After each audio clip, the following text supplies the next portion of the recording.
on the floor to be successful and to challenge shots and all that kind of stuff. And his offensive game, I think he's obviously not like a 3-point. He's more of a towards the basket type of guy, but I think he's coming along pretty quickly, and I think he is definitely the guy. I mean, outside of Levine, and even more so arguably than Markkanen, I think he's going to be a guy that's going to make an impact there for years to come. So that's definitely, you can say, say whatever you want to say about Gar and Pax and most of their moves. And, they've been taking a lot of criticism and a lot of it is justified, but that's a pick that they nailed. And that's a guy that's going to be a piece on that team for a long time. They also uncovered Ryan Arcidiacono. Yeah, how about that? Like, not bad. Literally, I remember he was on their summer league team in 2017, and then they signed him to that 2-way contract, and it was just like, why are you using one of your 2-way spots on him? Like, he barely was even playing in summer league. And then, look at this. And maybe it's just like the low expectations because, his competition, with Chris Dunn out, his competition for minutes is Cameron Payne and Shaq Harrison. But like, he's useful. Maybe long term he's not more than like a fourth guard off the bench, but he's useful. I think he kind of has a spot in the league. I mean, I hate to do the white to white comparison. He definitely has shades of TJ McConnell, who's a useful, like pretty good backup guard, well, the same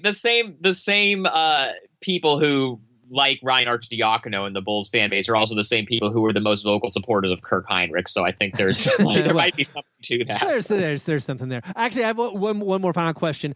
When teams are bad and like a lot of guys are getting more playing time than you anticipated, sometimes it's hard to figure out if they're actually good.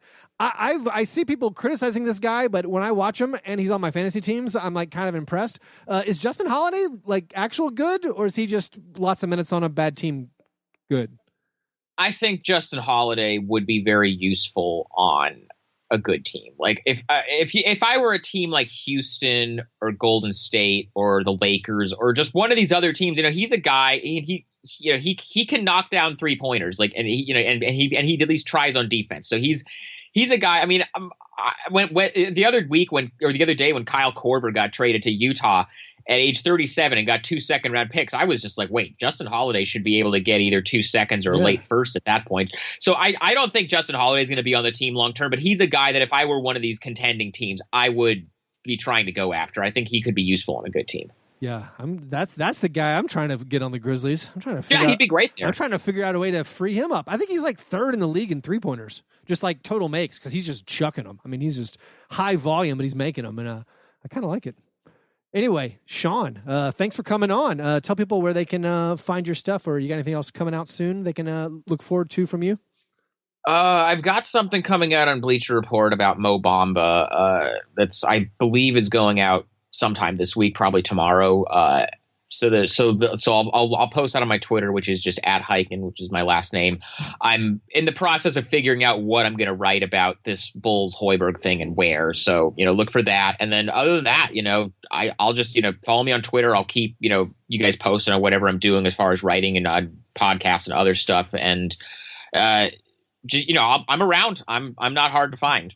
Well, perfect. Thanks, Sean. Yes, Justin Holiday, third in the NBA behind James Harden and Kemba Walker in made 3-pointers. Yeah, there you go. I mean, if you're a team like Houston or Memphis or one of these playoff teams, they should try to get him. And fifth in total steals. Anyway, there you go. Let's offer a second-round pick. I won't care. We're winning now here with our 34-year-old Gasol and 31-year-old Mike Conley. Anyway, Sean, appreciate your time. Look forward to talking with you again soon. Always good to talk to you, man. All right, thanks to Sean for coming out. Check him out at Highkin on Twitter. If you're shopping for tickets for anything, music, comedy, sports, you go to SeatGeek.com. They will show you all the best deals. And if you use our code FASTBREAK at checkout, you'll get $20 off your first purchase, which is an incredible offer for our listeners. So use that code FASTBREAK at SeatGeek. And again, check us out at Patreon, patreon.com/FastBreakBreakfast. Get bonus episodes, bonus content.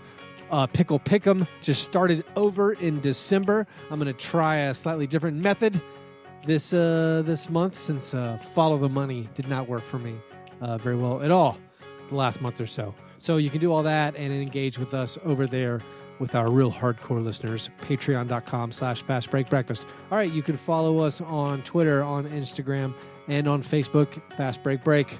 You guys are the best. Thanks for listening. And remember, breakfast is the most important thing.